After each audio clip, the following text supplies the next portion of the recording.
Isang araw na puno ng laban, Blue Hero Doctors, and welcome to Docs on the Mic. Gut laban sa first 2,000 days, your go-to space for real and honest conversations about child gut health and nutrition. I'm your host, Dr. Tipi Sumpayco-Tanchanco, and with me today is none other than our very own gut laban expert. It's a privilege to be sharing this day of learning with her, so please welcome Dr. Mary Jean Guno. Hello, Doc Jean. Welcome po sa Docs on Mic. Hello, Dr. Tipi, and isang araw na punong-puno ng gut laban to all our Blue Hero doctors tuned in here sa Docs on the Mic. Maraming salamat sa napakaganda mong intro, Dr. Tipi. And yes, basta usaping gut health ng bawat bata, lalo na sa kanilang first 2,000 days, talagang laban tayo dyan. Of course, Dr. Jean. And you are the gut laban expert. But seriously, I'm happy you're here because today we'll dive into some very real and very honest stories of Filipino children, lalo na sa gut issues that they face at kung papaano natin sila matutulungan to achieve gut laban. That's right, Dr. Tipi. And I think many parents can really relate because gut health is such an important part of growth and development in the first 2,000 days. Exactly, Doc. And I want to talk first about a nutrient na madalas pinagtatalunan, like it's a double-edged sword. Some parents think it's good, others naman sabihin it's bad, and I'm talking about lactose. To set the record straight, lactose in milk has a low glycemic index, which means to say the rise in blood sugar is slow and then it's sustained. So, hindi kagad nagugutom. And lactose in human milk, it makes up 7 to 85% of the carbohydrates. So, serving really as the key energy source of young children. Now, beyond energy, it aids in the calcium and iron absorption, it fuels brain development, and it acts as a conditional probiotic. Because when it passes from the small intestine to the large intestine, it feeds bifidobacteria, and then short-chain fatty acids are produced, and this supports healthier microbiome and gut balance. Yes, so para siyang hindi simpleng good or bad, ano po? Lactose is essential, pero it depends on how children process it. That's true. Now, for some children, lactose becomes harder to digest, and that's when gut issues begin. And speaking of challenges, Doc Jean, ang dami nating nakuhang kwento from moms online. Real stories ito about their kids' gut troubles. And I think it's just right that we read some of them and unpack. Okay, let's hear them. Now that we've laid the foundation about lactose, it's time to hear straight from the parents themselves, those who truly have a gut story to share. Here's the first post from Anonymous Mommy. Hello po, paano po ba malalaman kung lactose intolerant o cow milk protein allergy yung meron ang anak ko? Thank you po. We'll answer that later, but here's the next one. Lactose intolerance po ba kapag poop ng poop kada dede, as in watery stool? Pag sinusubukan namin mag-change into regular milk, bumabalik yung diarrhea. Kawawa naman talaga, Doc. We'll answer this later also. And finally, one last comment from Mommy Commenter. Hi mga mi! Advice most needed mga mi. Sa mga colicky kids, ano po ginagawa nyo or pinapainom sa anak nyo? Kada madaling araw ang attacks ng kabag ng anak ko, as in, araw-araw siyang nangyayari. Super kawawa siya. Baka may same case sa akin dito. Ano po advice ng pedya sa inyo? Baka pwede ko pong ma-apply if general advice siya. Or baka may ginagawa kayo na pwedeng maka-relief. I can really relate, Doc Jean, sa frustrations ng mga nanay. I personally really feel the worry and helplessness. Lalo na kapag paulit-ulit na nagkakadiarrhea or sumasakit ang masela na tiyan ng mga bata. That's right, Dr. Tipi. So if we look at the data, diarrhea is really one of the leading causes of illness among children under 5, which covers the first 2,000 days. On average, a child less than 6 years old can really have 2 to 3 episodes of diarrhea per year. And here's the thing. Diarrhea can really cause a temporary drop in lactase, the enzyme, because there's damage to the small intestinal mucosa. And therefore, this will now cause actually a watery type of diarrhea. But the most common type of lactose malabsorption is really the primary deficiency.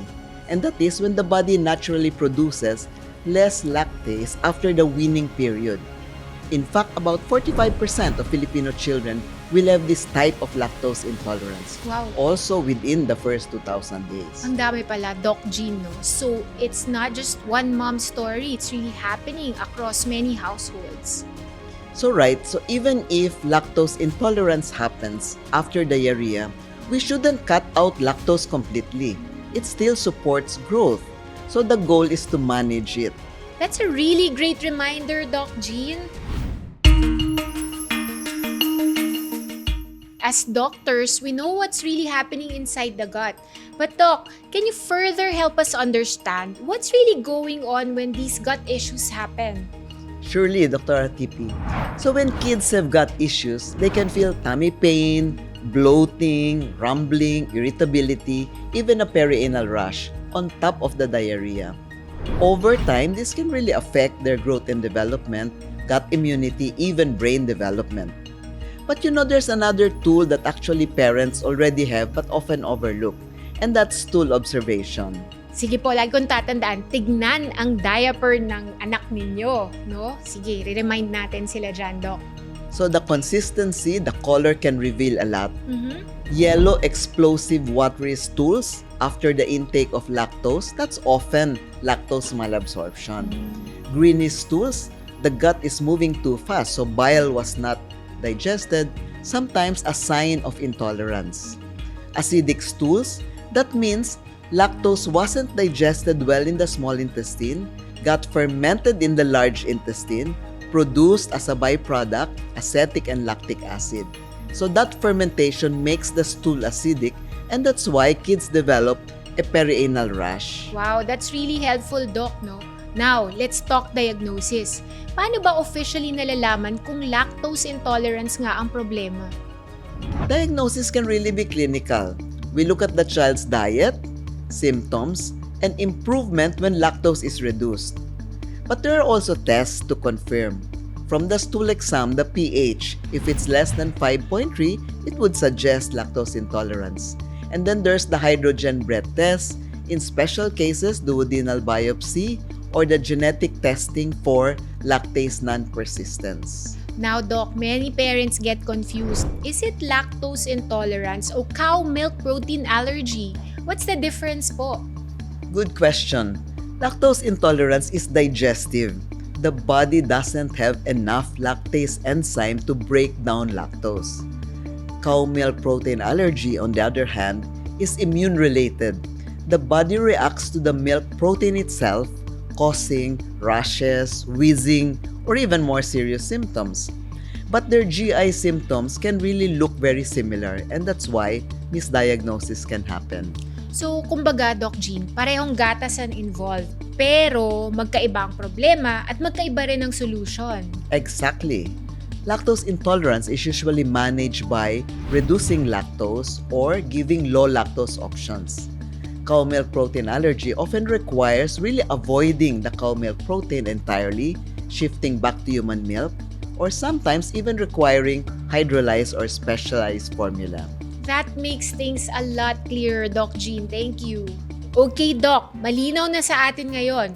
We know what gut issues look like. We know what to watch out for, and we know what lactose, when managed well, can actually support children's growth. Pero syempre, parents are still asking, so ano na nga po ang gagawin ko? What solutions are really out there?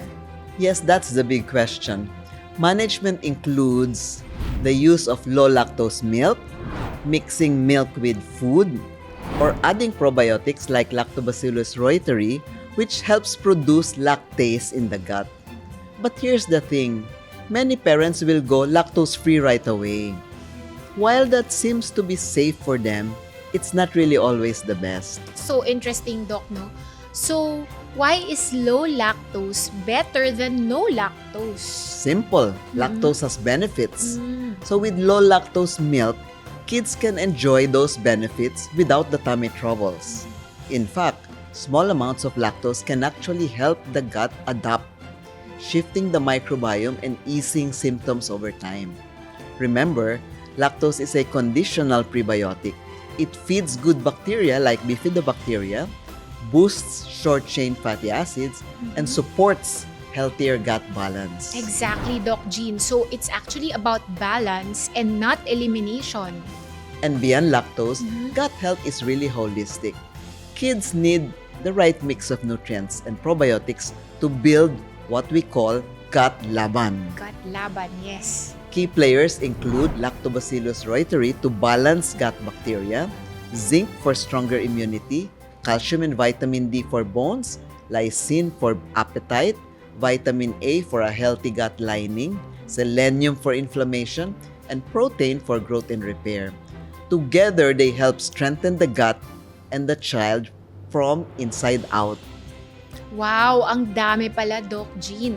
And when you put them all together, that's where Gut Laban really comes alive, which really means the mission is clear. We aren't just here to manage intolerance, but we are actually here to build a stronger gut foundation. So, Doc Jean, after everything that we've unpacked today, from lactose and gut issues to real stories from moms, and of course, our gut laban solutions, what are your key takeaways? So lactose has multiple benefits on the microbiome and health, but some children cannot tolerate lactose. The use of low lactose diets in children may be one of the methods to strike that balance between the benefits and the adverse effects of lactose. Low lactose formulas improve early weight gain in young children with acute diarrhea compared to lactose-free formulas. Management strategies include microbiota enhancing strategies to produce lactase, such as low lactose milk supplements or diets, probiotic Lactobacillus reuteri, and zinc. How about you, Dr. TP? Nako, Doc Jean, for me, it's simple. No child should be held back by gut issues. Every Filipino child deserves to grow strong, healthy, and laban-ready sa paglaki. You're right, Dr. TP. That's why we're calling on our fellow Blue Hero doctors na nanonood po ngayon. This mission is ours to continue. Every time we guide parents, every time we give the right guidance, we're helping raise a generation of batang may laban na may gut laban. Very well said po, Dr. Jean. And yes, Blue Hero Doctors, we are one in this mission. Kaya naman, to mark this shared commitment, we won't just end the conversation here. We will seal it. Here in Docs on the Mic, we do that with one special gesture. A gesture that says, sama-sama tayo sa gut laban. It's time to press the Gut Laban button.